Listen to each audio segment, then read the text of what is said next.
Hello dear students, how are you. बच्चों कैसे हैं। अभी आपको एक जेईई में क्वेश्चन आता है डोमेन ऑफ फंक्शंस।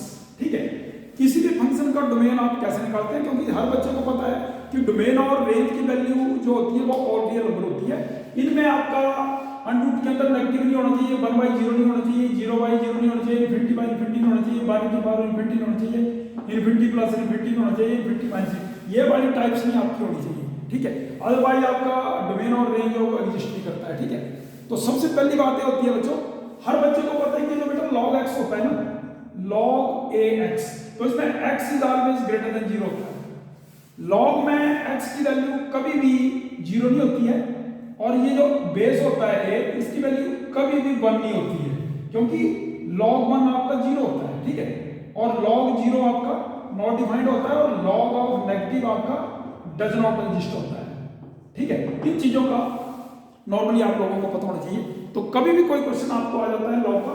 अब यहां देखो x की वैल्यू बैठी हुई है 2x - 1, तो 2x - 1 ग्रेटर देन 0। और एक बात हमेशा नोट रखना, ये जो डिनोमिनेटर बैठा हुआ है, ये जो 2 है, इसकी वैल्यू मैंने बताया a is always greater than 1, मतलब a जो है वो कभी भी 1 नहीं होना चाहिए, 1 से बड़ा होना चाहिए। ये देखो 2 है, तो ठीक है। अगर अदरवाइज इसकी वैल्यू 1 से छोटी होती है, 1 तो हो ही नहीं सकती है, तो एग्जिस्ट नहीं करेगा, क्योंकि log 1 0 होता है और समथिंग अपॉन 0 नॉट डिफाइंड होता है। तो यहां पे इसकी वैल्यू 1 से बड़ी होनी चाहिए, 1 से छोटी होगी तो इनइक्वालिटी चेंज हो जाएगी। अब इसमें कोई टेंशन नहीं है, रूट का कंसेप्ट अलग है।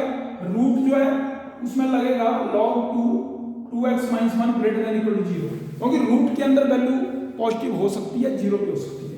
तो स्क्वायरिंग करके फिर आपका जो है वो रूट कैंसिल हो गया। अब यहाँ पर log की डेफिनेशन लगाएंगे। अगर हम यहाँ पर log 2 करते हैं, तो यहाँ वाली जो वैल्यू है वो पावर में चली जाती है, तो 2⁻0 हो जाता है, क्योंकि ये log का डेफिनेशन है। सभी बच्चों ने पढ़ा होगा, a⁻x अगर n है तो log n to the base a जो x होता है, this is the definition of log। इसका आप यूज कर सकते हैं, क्योंकि 10⁻1 अगर 10 है तो log 10 टू द बेस 10 1 होता है। This is the same concept है। ओके, सो log 2 जो है 1 हो गया, greater than equal to 1, 2x greater than equal to 2, x is greater than equal to 1। तो इसमें x की वैल्यू आ गई 1 to ∞। ये आ गया आपका नंबर 2, क्योंकि आपको इसमें और इसमें कॉमन आंसर जो है नंबर लाइन के ऊपर है, वो आंसर आपने निकालना है। ठीक है, अब यहां से आपके पास आया greater than 1, greater then 1/2, 1/2, ∞। This is, अब इसको और इसको आप लोग नंबर लाइन के ऊपर प्रेजेंट कर सकते हैं। अभी आप देखिए ये 1/2 है, ये 1 है, तो एक आंसर आया आपका 1 to ∞। ठीक है, एक आंसर आया 1/2 से ∞। तो दोनों में जो कॉमन आंसर है, this is the common answer. Okay, तो फाइनल आंसर आपका क्या होगा, 1 to ∞।